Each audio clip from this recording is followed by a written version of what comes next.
Welcome back. This, of course, is the season of spring cleaning, and as we look at Earth Week, it's also an important time to think about some of your cleaning products. A lot of them can have a lot of chemicals, a lot of toxins, and we're going to have a look at some ways you can reduce some of the unnatural products in your home and also maybe even save some money when it comes to your spring cleaning projects. We welcome Donna Fryman, a Family and Consumer Sciences agent from Fleming County, with some advice. Thank you so much for being with us. Thank you. It's a pleasure. This is such a great topic with so many folks, of course, wanting to save money and tight budgets these days, but also if you're looking at maybe a more environmentally friendly way to use cleaning products. Right. You know, this time of year we think more being earth friendly because of Earth Day coming up. And plus with our families, we're wanting to cut costs. So we've got a lot of products here that you might already have in your kitchen cabinet or laundry room that you could use to clean with. You know, it's not going to be as caustic, and it's not going to damage the water supply as much either. So you can use ordinary things like vinegar, baking soda, even olive oil and fresh lemons, rubbing alcohol. You know, so it's not a lot of things that you have to have. And when you make your own product, it's just pennies. So, you know, if you wanted to make a furniture polish, you might take your lemon, or if you have lemon juice in the fridge, in some olive oil and some water, and just mix up a paste and you use that. Wow. So you don't have to go out and run out and get the Pledge or, you know, one of those furniture polishes.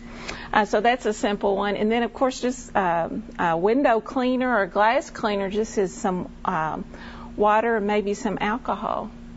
And that's just very cheap. It is. You can get that for hardly nothing. And I've noticed that you've got a bottle labeled here as part of the reduce, reuse, recycle. You can use that as opposed to buying bottles that you just get from the store and have to throw away with the other products, right? Right. And it's best if you have a set bottle or some kind of container, not a commercial product. You know, if you've already gotten Windex, you know, don't put in more in there unless you really clearly label what's in there, you know, because you got to be very careful, because still cleaning products can be harmful to, you know, those that are not aware what's in there. So be careful with that. And just with anything that you're mixing, always measure and just be careful, you know, and make sure that the ingredients go together. And baking soda, I see that's something we hear a lot about, that you have to have handy around the house. Oh yeah, it's a good deodorizer and abrasive, and it's just good to clean off those glass top stoves, ovens, and then, you know, your cabinets and your refrigerators. It's just and it's cheap.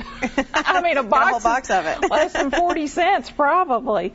So those are the things you need to keep aware of. Now, at the University of Kentucky, we have some publications available with recipes and more guidance, and your local extension office may even have a little booklet similar to this. We have recipes for a healthy home. Oh, neat. Which is very handy, because I can't always remember the combinations that go together, and this way, if it's written down, you don't have to remember. And you can put that right next to your to-do list of chores. Need to clean the windows, and here's the recipe for the glass cleaner. Right. You know, so you don't always have to remember those things.